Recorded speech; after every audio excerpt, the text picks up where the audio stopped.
नमस्कार मंडळी, लग्नानंतर होईलच प्रेम या मालिकेचा आजचा म्हणजे 21 मार्चचा भाग तुम्ही ऐकत आहात. तर अतिशय सुरेख आणि सेन्सिटिव्ह असा आजचा भाग त्यांनी दाखवलाय.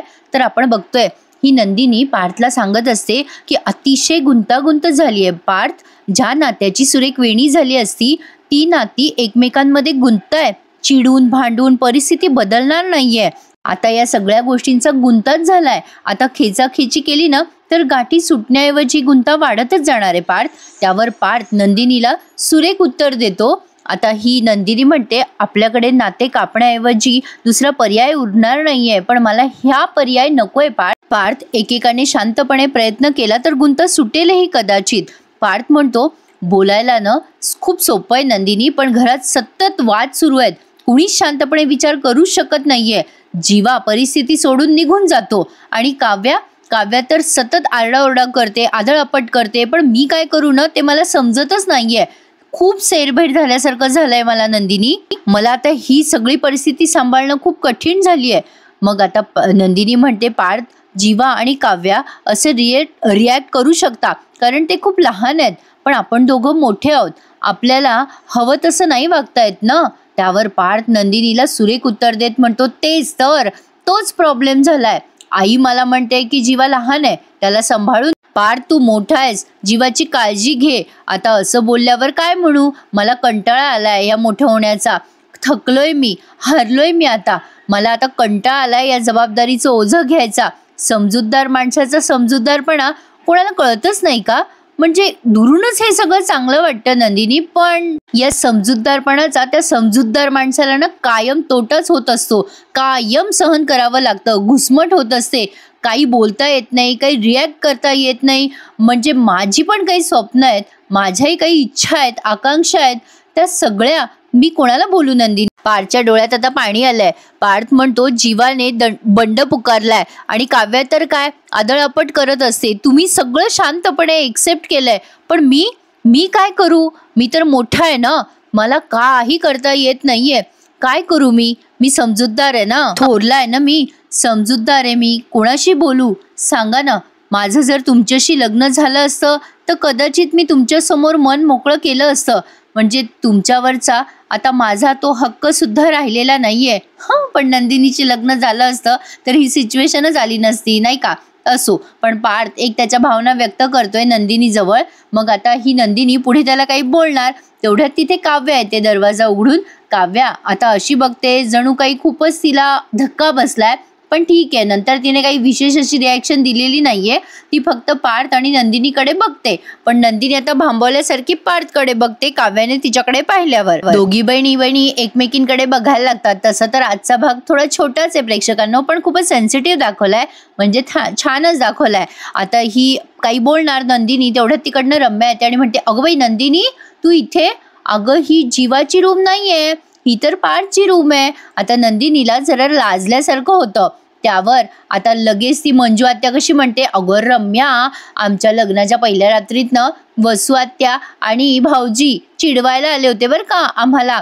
तशीच नंदिनी आली असेल इथे काव्याला आणि पार्थला चिडवायला. आता रम्या अशी दाखवते असं काही तिला नवीनच ऐकू आलंय. हो का? बरं मावशी, अच्छा. आता काव्याला ना वैताग आलेला असतो या दोघींचा. काव्या त्यांच्याकडे डोळे वटारून बघत असते आणि डोक्याला हात मारत असते. आता रम्या उगाच आर्टिफिशियल हसली आहे बरं का. आणि पुढे आता नंदिनी म्हणते 1 मिनिट, तुमची काहीतरी गल्लत होतीये. आता रम्या म्हणते काय ग, काय झालं? नंदिनी म्हणते मी रूम मध्ये आली ना तेव्हा दारावरती जीवा आणि नंदिनी असं नाव लिहिलं होतं आणि त्यांचे फोटो देखील होते. रम्या म्हणते नाही ग नाही नंदिनी, अगं तुझीच काहीतरी गल्लत होते, ये इकडे दाखवते तुला. आता असं म्हणून तिने दाराजवळ नेले त्या नंदिनीला आणि म्हणते कशी अगं नंदिनी बघ, तुला काही चष्मा वगैरे आहे का? बघ. आता नंदिनी ते बघते आणि आश्चर्यचकितच होते. ती काव्या आणि पार्थकडे बघून भांबावते आणि म्हणते अरे देवा, हे असं कसं झालं? मी माझ्या डोळ्याने पाहिलं, इथे जीवा आणि नंदिनी असंच नाव होतं, असं कसं होईल? त्यावर रम्या म्हणते अगं असू दे ग नंदिनी, पार्थला आणि काव्याला काही राग येणार नाही ग तुझा. ये चल मी सांगते त्या दोघांना. आता रम्या नंदिनीचा हात धरून पार्थकडे आणते आणि म्हणते पार्थ, काव्या, अरे नंदिनी चुकून तुमच्या खोलीत शिरली आहे बरं का. जीवाची रूम समजून. तिला जीवाच्याच रूम मध्ये जायचं होतं तिच्या पहिल्या रात्रीसाठी. किती विक्षिप्त बोलते प्रेक्षकांनो ही रम्या. कोणालाही कळेल ना की जखमेवर मीठ चोळते. त्यावर पुन्हा म्हणते कशी, हो की नाही नंदिनी, मी बरोबर बोलते ना. आणि हे बघा, नंदिनीला काही ओरडू नका तुम्ही, तिच्याकडनं थोडीशी गल्लत झालीये एवढंच. किती किती आर्टिफिशियल बोलते ही. असो, रम्या पुढे म्हणते झालं ना आता सगळं क्लिअर, आता काही टेन्शन नाहीये. अगं ये नंदिनी, तू जा ना तुझ्या रूम मध्ये, जीवा वाट बघत असेल तुझी. आता ही असं बोलते तेव्हा काव्या तिच्याकडे आणखीन रागाने बघते आणि डोक्याला हात मारून घेते. आता पार्थला पण कसं तरीच होतं. यांना काहीच वाटत नाहीये या सगळ्या गोष्टी उच्चारायला. म्हणजे हे बिचारे वेगळ्या मनस्थितीत आहेत आणि यांचं काय चाललंय, बेगानी शादी में अब्दुल्ला दिवाने म्हणायला हरकत नाहीये. एक म्हण फक्त इथे मी सांगितली आहे तुम्हाला. आता नंदिनी बिचारी तिचे डोळे पुसते आणि त्या खोलीतनं निघून जाते. रम्याकडे जरा रागच बघते नंदिनी, पण काहीच बोलत नाही. कसं असतं ना प्रेक्षकांनो, ठीक आहे आपण मालिका म्हणून ऐकतोय, पण अशा लोकांची डोकं लावलं ना तर आपलंच डोकं खराब होतं. त्यामुळे शांत बसणं हेच यावरचं एक सगळ्यात सोपं आणि सहज उपाय आहे. अशा लोकांची डोकं न लावणं, म्हणजे रम्या आणि मंजू आत्यासारख्या. आपण मालिकेतल्या पात्रांबद्दल बोलतोय बरं का. आता पार्थ खूप टेन्शन मध्ये आहे, पण रम्या अजून पुढे ही नंदिनी गेल्यावर म्हणते कशी, चला नंदिनी तर गेली जीवाकडे, आता तुम्ही आणि ही सजवलेली रूम एन्जॉय करा. मंजू आत्या म्हणते अरे बाबा पार्थ, काव्या, आम्ही काही पापड वगैरे लपवले नाहीयेत चादरी खाली, आणि अलार्म पण लावलेले नाहीये, त्यामुळे तुम्हाला डिस्टर्ब पण होणार नाहीये. हे सगळं त्या चवीने बोलतात हसून हसून. रम्या म्हणते कुठल्याही कोपऱ्यात किंवा पडद्याच्या मागे कोणी लपलेलं पण नाहीये बरं का, नाहीतर तुम्ही मूडमध्ये यायचात. आणि आता मात्र पार्थचा पेशन्स सुटतो आणि तो एवढ्या जोरात किंचाळतो या त्याच्या आत्यावर आणि म्हणतो इनफ, इनफ इज इनफ. ऐकून घेतोय म्हणून काहीही ऐकवू नका. आम्ही कुठून आलोय, कशासाठी आलोय, आमची मनस्थिती काय आहे याबद्दल काही माहिती आहे का तुम्हाला? काव्याच्या आईला हार्ट अटॅक आलाय, चला निघा तुम्ही. आता रम्या लगेच नाटकं करते सॉरी म्हणायचे. सॉरी ग काव्या, आम्हाला काहीच माहिती नव्हतं ग या बाबतीत. आता पार्थ खूप जोरात किंचाळतो रम्यावर, जा म्हणलं ना तुला इथून. आता रम्याला तो इन्सल्ट वाटतो, पण तरी सुद्धा ती त्या खोलीतनं जाता जाता उगाच हसत हसत बाहेर पडली आहे. काही झालं तरी तिला यांना त्रास झालेला बघून भारीच आनंद होतोय बरं का. पण असो, या सगळ्या गोष्टी तात्पुरत्या आहेत आणि यांचा या नात्यांचा गुंता हळूहळू सुटत जाणार आहे प्रेक्षकांनो. ॲक्च्युली मालिका खूपच सेन्सिबल विषयावर त्यांनी घेतली आहे, पण आता पुढच्या क्षणातच काव्या, तिला हे सगळं असह्य झालेलं असतं. आता काव्या तिच्या स्वभावाप्रमाणे रिॲक्ट करणारच. काव्या आता तिथे असलेली सगळी फुगे तिच्या डोक्याच्या पिनेने फोडायला लागते, आतताईपणा करायला लागते, आदळापट करायला लागते. तेव्हा पार्थ तिला थांबवतो आणि म्हणतो काव्या, काव्या, नका इतका त्रास करून घेऊ स्वतःला, जरा शांत राहाल का? हे बघा, आदळापट करू नका, थोडी शांतता द्या मला. मी काही सांगितलेलं नाहीये ना या खोलीमध्ये सजावट करायला, मग कशाला उगाच आतताईपणा करताय? तुम्हाला कसलाही त्रास होणार नाहीये. प्लीज प्लीज शांत राहाल का? मी बाहेर जाऊन पडतोय, थोडीशी शांतता द्या माझ्या जीवाला. आता असं म्हणून तो उशी घेतो आणि काव्याला जाताना सांगतो तुम्ही कम्फर्टेबलपणे इथे झोपा आणि शांत झोपा, चिडचिड करू नका. किती छान ना प्रेक्षकांनो, म्हणजे जोडीदार हा विरुद्ध स्वभावाचा पाहिजे म्हणतात ना, ते खरं आहे. जीवा आणि काव्या कसे आहेत, दोघेही एकमेकांच्या सारखेच आहेत, त्यामुळे एक चिडला तर दुसरा आणखीन चिडणार, असं या दोघांमध्ये होऊ शकतो ना. कारण जीवा जसा म्हणजे काव्या जशी रिॲक्ट झाली आहे ना हे सगळं बघून, तसंच सेम जीवा सुद्धा रिॲक्ट झालाय आता त्याच्या खोलीमध्ये. पुढच्या सीनमध्ये तुम्ही बघालच. तर आता हा बिचारा पार्थ उशी वगैरे घेतो आणि बाहेर सोफ्यावर झोपायला निघून जातो. काव्याला ते सगळं असह्य होतंय. ज्या मुलासोबत तिने ही सगळी स्वप्न पाहिली होती ते तर सगळं झालेलंच नाहीये, पण आयुष्य असंच असतं ना, आपल्या मनासारखं होत नाही. म्हणजे मालिकेमध्ये असतो अतिरेक, पण खरंच आहे आयुष्याचं आपल्या मनासारखं कधी होतच नसतं. बिचारी काव्या आणि नंदिनी, आता नंदिनीचं काही वेगळं झालेलं नाहीये. नंदिनी आता त्या खोलीत येते आणि तिची ही परिस्थिती काहीशी अशीच आहे, पण आता प्रत्येकाची रिॲक्ट करण्याची पद्धत कशी वेगवेगळी असते ना, एक्झॅक्टली तसंच त्यांनी या मालिकेत दाखवलंय बघा. आता जीवा येतो आणि आल्या आल्या तर आधी ते नंदिनीची आणि त्याची पाटी दारावरनं काढून टाकतो, ते फोटो लावलेले आहेत ना त्यांचे, आणि आता ते सगळं सजावट बघून त्याचं डोकं भणकतं आणि तो म्हणतो हे सगळं कोणी केलं, कोणी सांगितलं होतं हे सगळं करायला, काय प्रकार आहे हा? नंदिनी जीवाचा अवतार बघून आधी तर घाबरते बिचारी, पण तरी ती काहीच बोलत नाही, शांत उभी असते. एक्झॅक्टली जशी काव्या रिॲक्ट झाली ना, जीवा तसाच रिॲक्ट करतो आणि म्हणतो ही रम्या आणि आत्यानं मुद्दाम करता हे सगळं, मुद्दाम. आता हा जीवा म्हणजे चिडचिड करत असताना नंदिनी त्याचा हात धरते, त्यामुळे जीवाला थोडं ऑकवर्ड फील होतं. आता जीवा नंदिनीला म्हणतो, तुझी केसांची पिन दे मला, आहे का पिन? त्यावर नंदिनी म्हणते, हो आहे ना माझ्याकडे. तेवढ्यात रम्या आली आहे यांच्या रूमच्या बाहेर. काय गोंगाट सुरू आहे आणि काय नाही ही मजा घ्यायला. आता जीवा त्या पिनेने सगळे फुगे फोडत असतो आणि त्या फुगे फुटायचा आवाज खूप मोठ्याने बाहेरपर्यंत येत असतो. त्यामुळे रम्याला खूप मज्जा येत असते ते सगळं ऐकून आणि ती विचार करत असते, वा वा वा, मज्जा येते मला.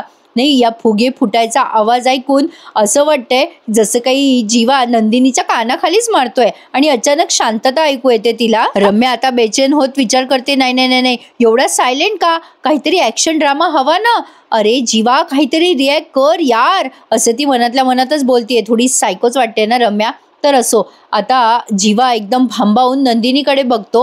आता नंदिनीला काही सुचेना कसं रिॲक्ट करावं, जीवाला कसं शांत करावं. पण आता त्याचं लक्ष त्या बेडशीटकडे जातं आणि त्या बेडशीटवर असलेल्या गुलाबाच्या पाकळ्या जीवा अगदी अस्ताव्यस्त करून फेकून देतो. नंदिनी त्याला म्हणत असते, थोडंसं शांत व्हा ना. पण जीवाला कळे ना आता त्या गुलाबाच्या पाकळ्या कुठे फेकाव्यात, म्हणून तो आता खालीच फेकून देतो जमिनीवर आणि मग त्या बेडवर जाऊन बसतो. पण तो प्रचंड संतापलेला असतो. आता नंदिनी त्याला पाणी देते. या सीन मध्ये ना आता उगाच त्या दोघांचा जरा बोर्ड हायलाइट केलाय. नंदिनी पाणी आणते आणि जीवाकडे बघते. जीवा आता भांबवल्यासारखा नंदिनीकडे बघतो आणि म्हणतो, सॉरी. हे बघ नंदिनी, सॉरी, मला असं करायचं नव्हतं. तू इथे वर झोप, मी खाली झोपतो. नंदिनी म्हणते, हरकत नाहीये, तुम्ही वर झोपा. जीवा म्हणतो, हे बघा, आपलं लग्न आपल्या दोघांच्या संमतीने झालं असेल ना, तरी ते आपल्या इच्छेविरुद्ध झालंय. त्यामुळे प्लीज हे जे काही असं झालंय ना आपल्या खोलीत आज, म्हणजे प्लीज हे सगळं बघून माझी चिडचिड झाली आहे. पण ठीक आहे, तू झोप इथे वर, आपण शांतपणे विचार करूया पुढे काय करायचं आणि काय नाही ते. नंदिनी म्हणते, हो, मला पण तेच म्हणायचंय तुम्हाला. आपण शांतपणे या गोष्टींवर विचार करूयात आणि वेळ देऊयात जरा एकमेकांना. नंदिनीने असं बोलल्यावर जीवाला ते खूप खटकतं. जीवाला आता नंदिनी सोबत खूप वेळ स्पेंड करायचा आहे हे लक्षात आलंय त्याला.